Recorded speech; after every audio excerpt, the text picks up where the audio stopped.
Assam book of ৰেকৰ্ডছত নাম উজলিছে এক সুকীয়া প্ৰতিভাৰে ডেৰগাঁৱৰ সুসন্তান দিব্যজ্যোতি ৰাজখোৱা। 6 চেণ্টিমিটাৰ ব্যাসাৰ্ধযুক্ত মাটিৰ কলহৰ ওপৰত 30 মিনিট সময় থিয় হৈ একেৰাহে অসমীয়া লোকবাদ্য গগনা বজাই অভিলেখ সৃষ্টি কৰিলে দিব্যজ্যোতিয়ে।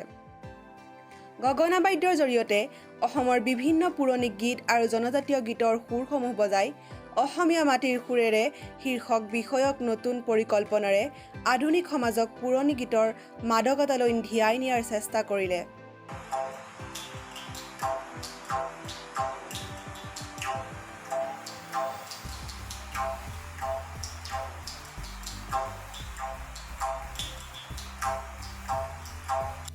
অসমৰ বিভিন্ন পুৰণি গীত মাত জনগোষ্ঠীয় বিভিন্ন গীত প্ৰাণ পালে গগনাত। মাটিৰ কলহ, লোকবাদ্য গগনা আৰু পুৰণি অসমীয়া সুৰৰ সৃষ্টি হ'ল অসমৰ নতুন অভিলেখ। আজিৰ যুগত বিভিন্ন ন গানসমূহৰ বাবে পুৰণি গীতসমূহক আজিৰ প্ৰজন্মই আওকাণ কৰে। তাৰোপৰি নৱপ্ৰজন্মৰ বহুতে গগনা ভালকৈ চিনি নাপায় বা বজাব নাজানে। বৰ্তমান ন বৈদ্যুতিন সামগ্ৰীৰ উদ্ভাৱনে মাটিৰ কলহৰ ব্যৱহাৰ প্ৰায় সীমিত কৰি তুলিলে।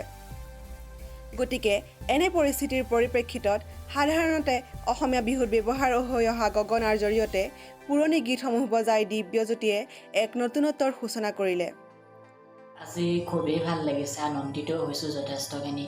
2016 চনৰ পৰা মই এই সাধনা কৰি আহিছিলোঁ আৰু আজি এই সাধনাই কিবা এটা প্ৰাণ পাইছে বুলি মই ভাবিছোঁ।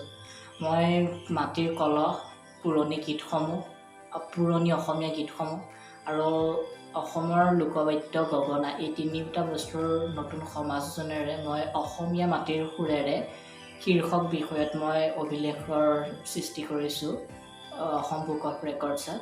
মই 6 চেণ্টিমিটাৰ ব্যাসাৰ্ধযুক্ত এটা মাটিৰ কলহৰ ওপৰত 30 মিনিট সময় থিয় হৈ মই গগনাৰ জৰিয়তে বিভিন্ন ধৰণৰ অসমীয়া পুৰণি গীতসমূহ মই বজাবলৈ চেষ্টা কৰিছিলোঁ আৰু ভৱিষ্যতে ইয়াতকৈও আৰু বেছি কিবা এটা কৰিবৰ কাৰণে মই চেষ্টা কৰিম।